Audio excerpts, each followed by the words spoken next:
So there's something significant that's just happened in North Africa, and almost nobody is talking about it.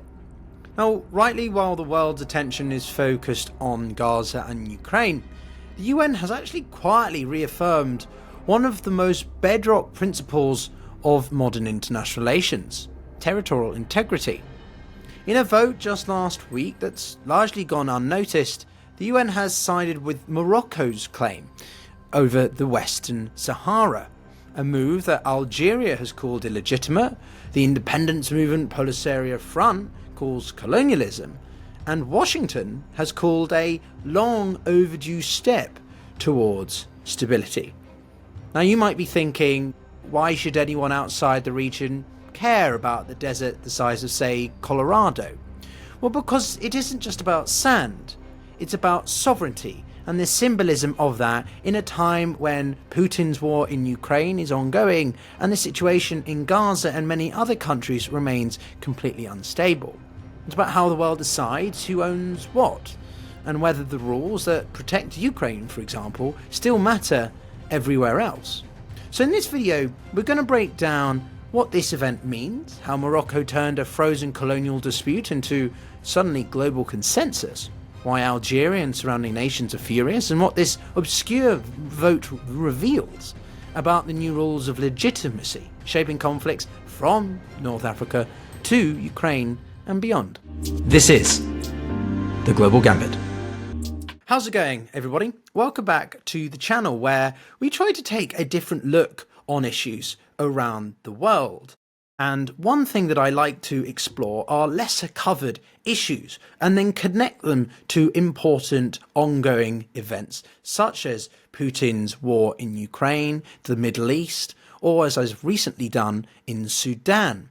Because at the end of the day, you might not think that there's much to read here, there's not much to it. But if you look between the lines or get between the weeds, there's always a bit more to it. And with that, I'm interested to know what you guys may think about this rather novel, but I think still worth covering issue from a geopolitical lens, international relations, historical. Let me know in the comments what you think. For most people, seasoned policy watchers, the Western Sahara conflict is obscure. Indeed, the Western Sahara is always that greyed out section of a map. If you look across the world for different statistics or demographic details, or votes given, passed, etc., there's always a greyed out area on the northwestern part of Africa, and that is the Western Sahara. Now, for Moroccans, this is a sacred bit of land. Stretching along the Atlantic coast between the country and Mauritania, the territory is roughly the size of Colorado. Spain has ruled it as Spanish Sahara until 1976, and then when Madrid pulled out as part of the decolonization process across the continent, three actors rushed in: Mauritania, Morocco, and a resistance or guerrilla group called the Polisario Front, financed and armed by Algeria.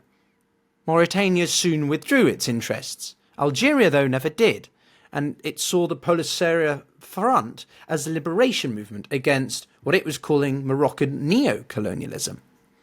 The group's armed wing, the Sahrawi People's Liberation Army, fought with the romantic image of Cold War revolutionaries, desert fatigues, Soviet slogans, and European solidarity campaigns. So if it sounds like a lot of moving parts, you're right, it's very messy.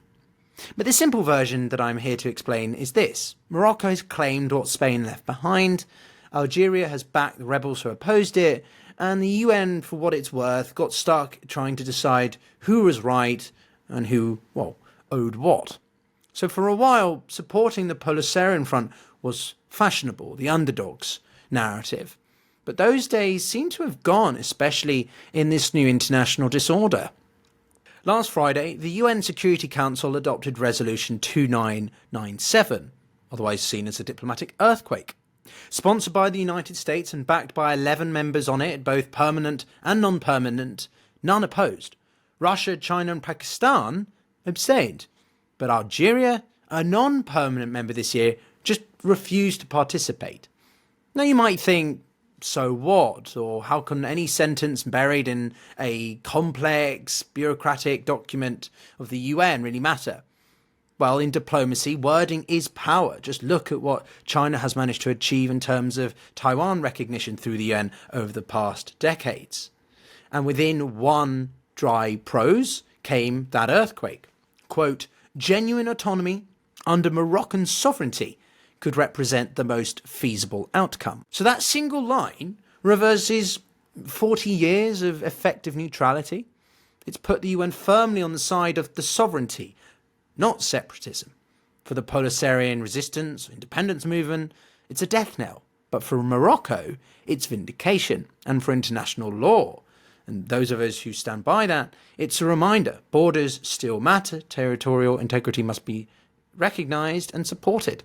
Now, of course, this hasn't happened overnight. As I mentioned, it's 40 years effectively. Back in the early 2000s, former US Secretary of State James Baker tried two competing peace plans. Yes, the same Baker who was involved with the situation between Ukraine and Russia. Now, his first plan proposed autonomy under Moroccan sovereignty.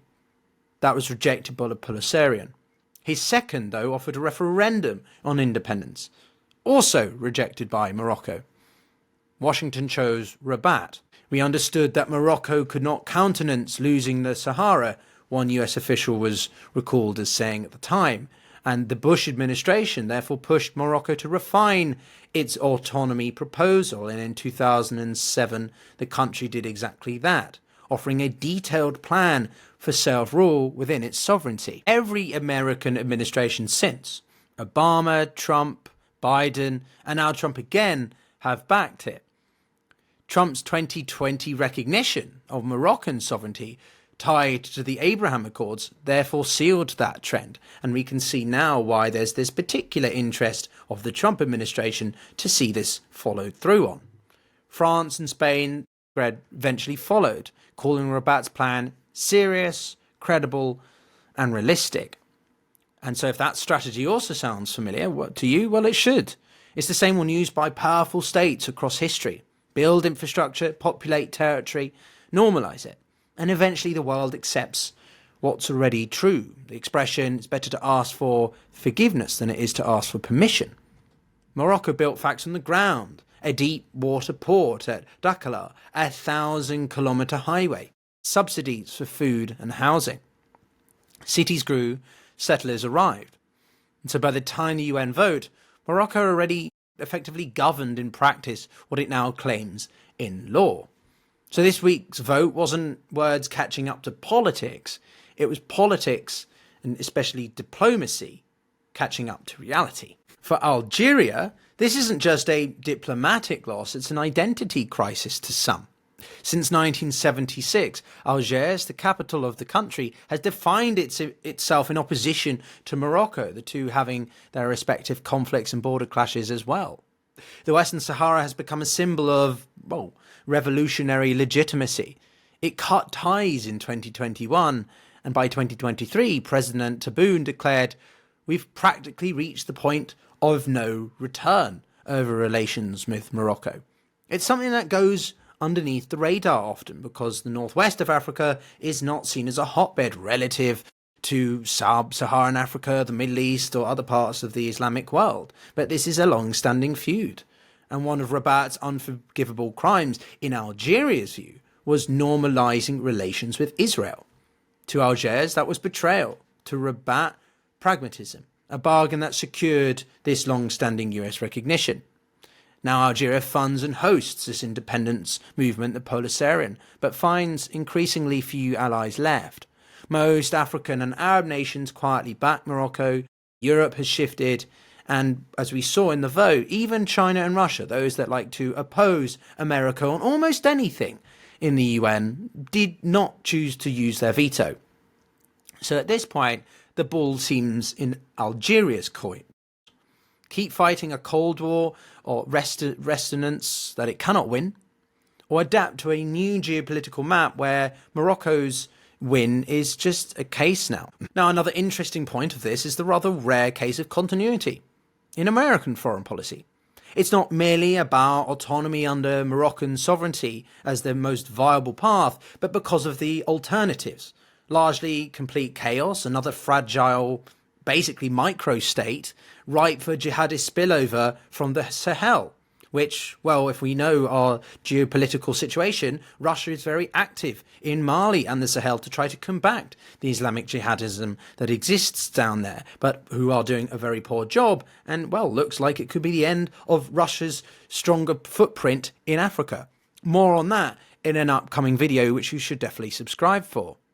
Basically, America doesn't want another potential failed state, especially on the borders with Europe, which, well, for businesses at least, and American commercial interests, is something to keep in mind. So the new resolution of the UN repeats that logic. Full support for the Secretary-General taking as basis Morocco's autonomy proposal. No other options, no timetable for independence.